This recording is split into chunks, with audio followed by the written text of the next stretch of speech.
In this presentation, I'm going to talk about constructing your argument, putting your essay together in a way that it makes it clear and obvious to the reader the points you're making.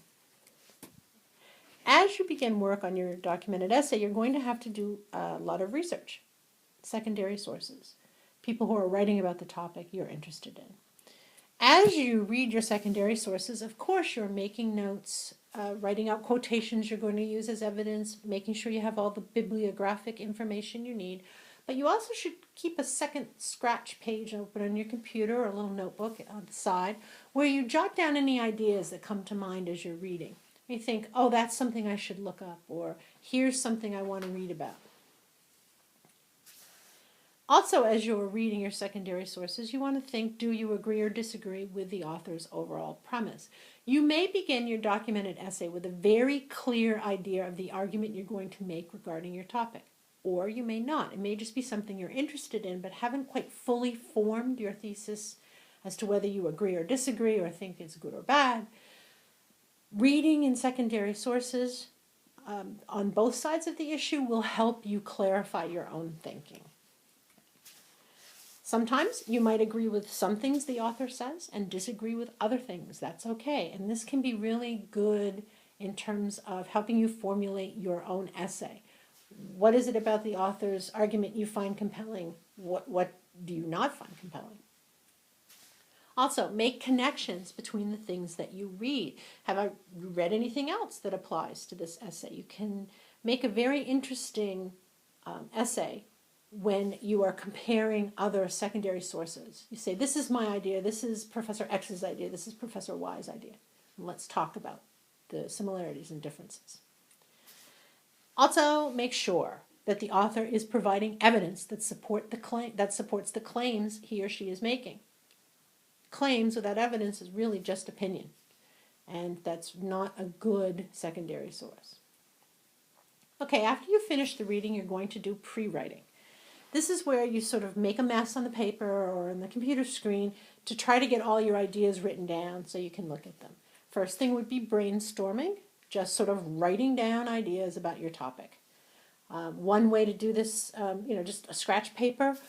There are also word webs. Most of you have probably used them in high school, but if you don't know what a word web is and would be interested in having me explain it to you, let me know. Email me and I'll get back to you with information.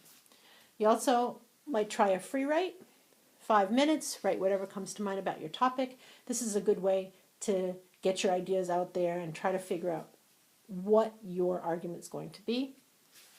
I have posted on Angel this document called 12 Prompts to Jumpstart Your Essay. Has phrases and words followed by blanks, so sort of fill in the blank. These can be really good way to organize your thoughts on a topic. In fact, I have had students who used this with me in their freshman comp courses who came to me 3 years after and said, God, I'm still using those 12 prompts to jumpstart my ideas about my essays in my college courses. When you've done all this, you have started to figure out what the argument is you want to make. You want to be able to draft a simple thesis statement. In this essay, I will prove blank. It's probably not the one you're going to use in your final essay, but this is the way you organize your thoughts. If you cannot fill in this blank, you cannot start writing your paper. You don't know what you're going to be arguing. Okay. Once you do know what you're going to be arguing, it's time to lay out your argument, to organize your essay using your claims and evidence. Key points. These are the claims that you are making in support of your argument. So you want to decide on the key points you want to discuss. You may have 6, you may have 7. Got a 10-page paper. So your introduction will be like 3/4 of a page, your conclusion 3/4 of a page, maybe say 2 pages. You got 8 pages you've got to fill with key points, claims supported by evidence. So you have to make sure that they're as detailed as possible and that they all focus on what you want to discuss, because they will be the topic sentences for your body paragraphs, claims that you are talking about in each paragraph. As you write down these key points, if you know what evidence you're going to use to support these claims, make a little note to yourself. Professor X here, Professor Y here, so that way you don't have to go back and figure out what was I thinking, who did I want to use here. You might at this point want to use a traditional outline form. Remember that from high school, the Roman numerals, the capital letters.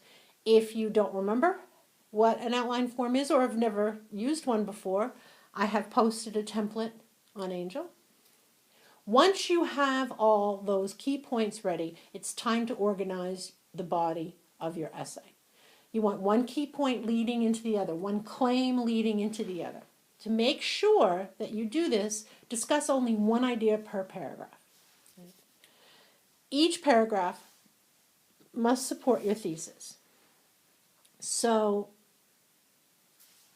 as you're laying these out, as you're doing an outline or cutting and pasting, putting things in the right order, you want to not just look and say, does one idea lead to the next, but also, does each paragraph support what I am trying to argue in this paper?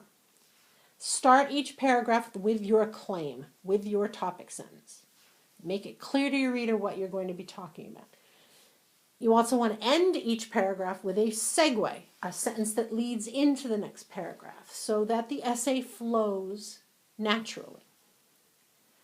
Each claim you make, each topic sentence must be supported by evidence in the paragraph. Okay.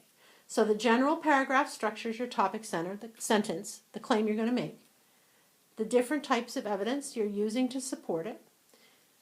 I have this thing called a subtopic claim or a subclaim, where it may be something that is really a claim that you're making, but that relates very strongly to your topic sentence. You can put it in that paragraph, provided it's supported by evidence, but I would really strongly suggest you don't make it into a new paragraph. If you start putting too many subclaims in, it's going to get confusing. Okay. Once you've got all your claims and your claim and all your evidence in order, then you do your summary sentence, your segue, mini conclusion leads into the next paragraph. Then you get to the conclusion of your paper. Restatement of your thesis. You can either say, at the beginning, basically, I said I was going to say this, I said I was going to prove this, and this is what I proved.